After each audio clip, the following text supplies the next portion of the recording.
It's tonight Harmeet Dhillon, Vice President of the Republican National Lawyers Association, RNC committeewoman for the great state of California, and a member of the 2020 Trump Advisory Council. Harmeet, great to see you.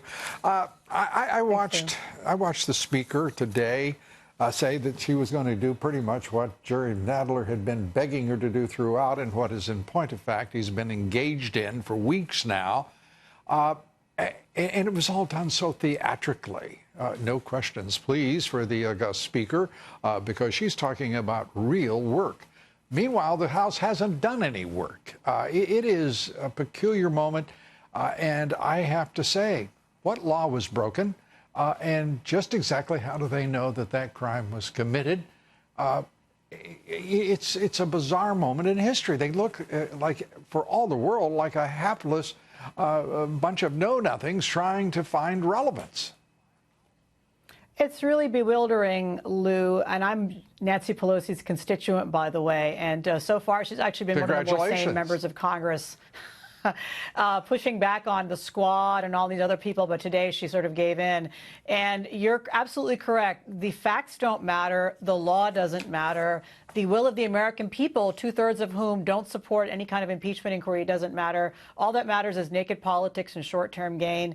And I think that this is going to be very destructive overall for the Democrats, for citizens' trust in our democracy and how our government works, and ultimately probably not going to hurt the president, because he's already been suffering from this type of a witch hunt since before his inauguration, Lou, as you know. So it's just, if it's not one thing, it's the other. It's a disgrace. He's made it very clear that he swats fools and radical Dems rather readily and effectively, and clears a path toward achievement. I mean, look at all that he's done. Despite all of this nonsense from what is supposed to be a party of loyal opposition, but turns out to be a bunch of subversives and obstructionists. Let's turn to me the big question here is what will the Republicans do in defense? And today, Mark Meadows, amongst others, stepping up.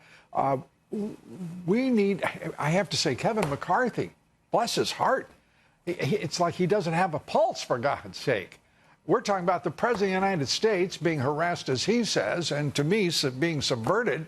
What in the world does it take to light a fire under the leadership in the House and the Senate? Well, it's disappointing, but I'm hoping that they'll get themselves together and move forward with a more full-throated defense of our president and pushing back on the Democrats and really calling this out for what it is. This is tearing up the Constitution, throwing it out the window, and doing anything they can to subvert the will of the people, and it needs to be called that. This is a coup. This is an ongoing effort at a coup, and it's, you know, the last time Republicans tried to do this, by the way, it didn't really end up very well for Republicans. So I think that we need to call them out and really take it to them, but I haven't seen that so far today. You're right, and Mitch McConnell's comments weren't very helpful either. Good Lord, I mean, early days. Do they need resuscitation? I mean, what can we do for them to let them know that they have important jobs and an important responsibility to the American people, and certainly to the Republican Party? Yeah, I agree. Well, the good news is the American people don't support this, and when everybody goes and checks with their pollsters, maybe they'll figure it out. I hope that's the case. It's really sad that it's come to this, but, you know, Lou, it's politics. It isn't exactly the, you know, finest and brightest, you know, shining examples of high principle here, unfortunately. It's not high principle, and we're looking at things like Senate Bill 386, and every one of those, you know, those wags in the Senate Republican, you know, clucking like chickens headed to feed on the ground, because the Chamber of Commerce wants them to have a legal immigrant's Bill of Rights, for crying out loud. While we talked today, for example, in the American Hospital Association, they oppose it outright, because it is unfair, it is unthought out, it is absolutely an assault on the working man and woman in this country.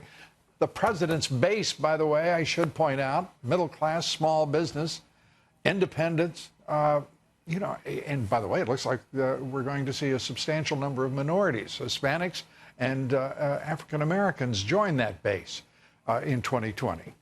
Why in the world would anyone in that Senate be permitted to disturb the president's inertia, his momentum and trajectory.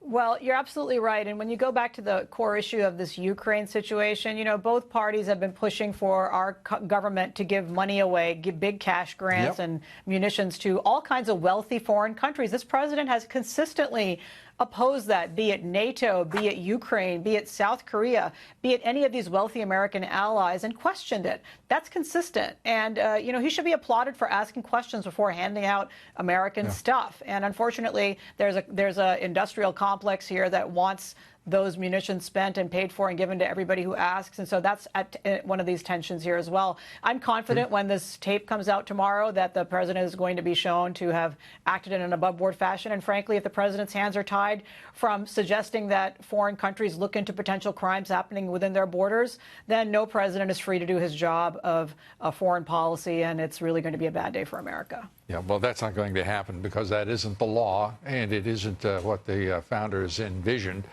being hamstrung by a bunch of radical partisans whatsoever.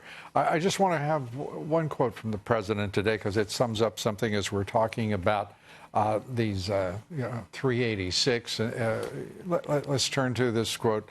The future does not belong to the globalists. Do we have that? I'd like to share that with the audience. The future belongs to patriots. The future belongs to sovereign and independent nations who protect their citizens, respect their neighbors, and honor the differences that made each country special and unique. That sounds to me like truth and our destiny.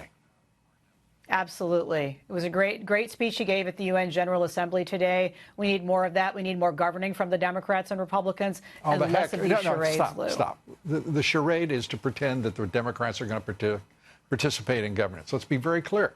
What this president has done, he has done on his own, without often even his own party. And if we did not have this president in office, we would really be subject to the madness that is led by Chuck Schumer and Nancy Pelosi.